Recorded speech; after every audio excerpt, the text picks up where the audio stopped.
Hello ළමයි කොහොමද ඔයාලට හැමෝම ආදරෙන් පිළිගන්නවා අපේ ස්වීට් ෆැමිලි YouTube channel එකට. ඉතින් කතරගම අපේ ට්‍රිප් එකේ දෙවෙනි පාර්ට් එක තමයි අද අපි මේ අරගෙන ආවේ. ඔයාලා දන්නවද ළමයි අපි මේ ඇවිත් ඉන්නේ කොහෙටද කියලා? අපි මේ ඇවිත් ඉන්නේ කිරින්දට. කිරින්ද විහාර මහා දේවි විහාරයට.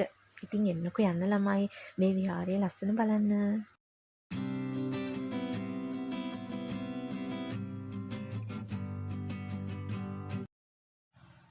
කිරින්ද තියෙන්නේ දකුණු පළාතේ හම්බන්තොට දිස්ත්‍රික්කයේ. මේ විහාරයේ තියෙන විශේෂත්වය තමයි ළමයි මුහුද අයිනෙම තමයි පිහිටලා තියෙන්නේ. මෙතන ලස්සන view point එකක් තියෙනවා. ඒක මාරම ලස්සනයි. මෙතන ළමයි කලින් ඉඳන්ම විහාරයක් තිබිලා තියෙනවා. ඒකේ නම තමයි ලංකා රජමහා විහාරය. විහාර මහා දේවියගේ පැමිණීමත් සමග තමයි මේක විහාර මහා දේවි රජමහා විහාරයේ විදිහට වෙනස් වෙලා තියෙන්නේ. ඉතින් බලන්නකෝ ඔයාලම කොච්චර ලස්සනද මේ වටපිටාව කියලා.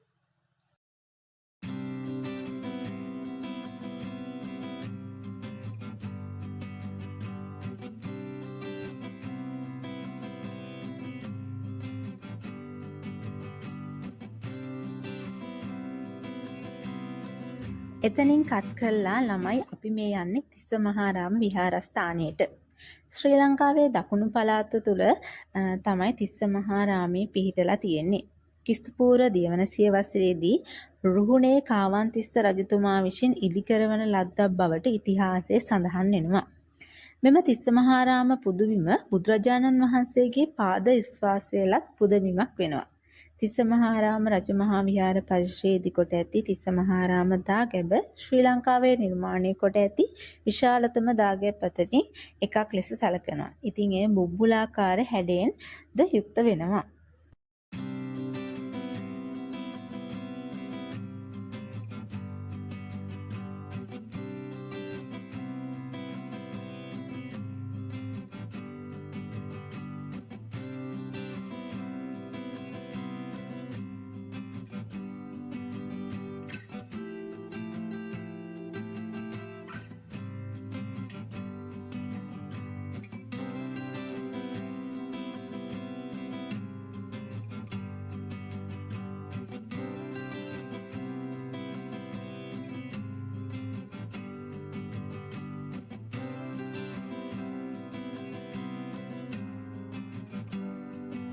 තිස්ස මහාරාමයේ වැඳ පුදාගෙන අපි කෙලින්ම ළමයි ආවේ හොටෙල් එකට.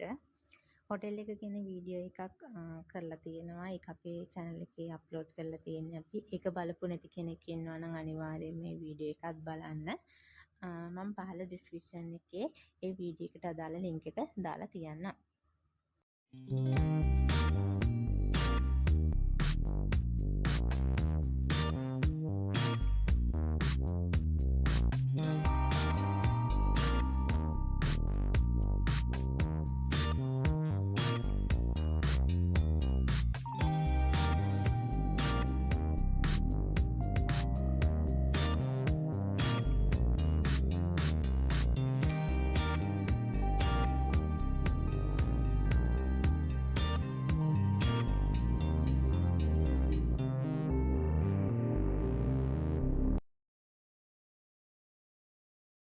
ඉතින් ළමයි අපි දැන් මේ වැඳ පුදා ගන්න ලෑස්ති වෙන්නේ ශ්‍රී ලක්ෂ්මී දේවාලය.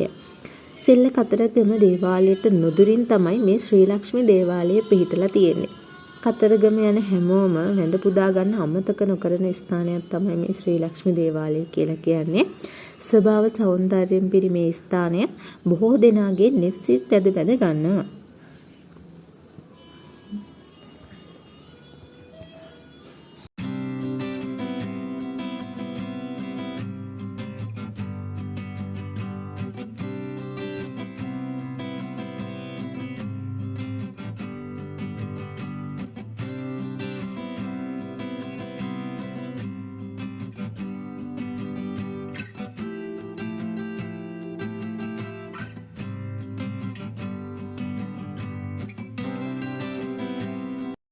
මෙහි බෞද්ධ දර්ශනයට අනුව බොහෝ නිර්මාණ ඉදි කරලා තියෙනවා. ඔයාලට බලා ගන්න පුළුවන්. ඒ වගේම දෙවිවරු රාශියක් වැඳුම් පිදුම් ලබනවත් ඔයාලට බලා ගන්න පුළුවන්. ඉතින් ඒ නිසාම විශාල ජනතාවක් මේ පුද භූමියට වැඳ පුදා ගන්න එන්න පුරුදු වෙලා ඉන්නවා.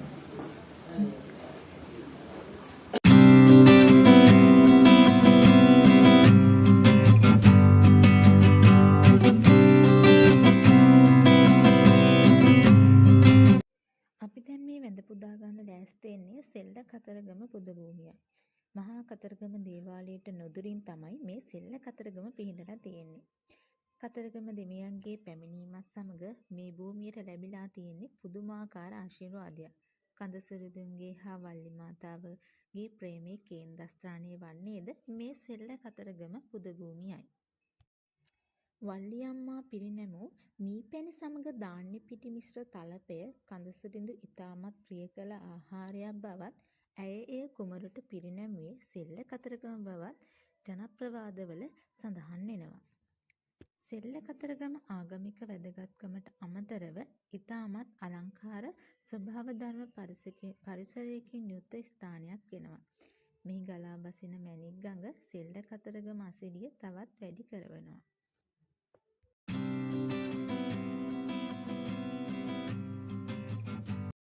ඔන්න ඉතින් ළමයි අපේ ට්‍රිප් එකේ අවසානයේ තමයි අපි ඇවිල්ලා ඉන්නේ. අපි මේ දැන් යන්න හදන්නේ ගෙදර. ඉතින් අපේ වීඩියෝ එකේ අඩුපාඩු ගොඩක් ඇති. ඒකට සමා වෙන්න.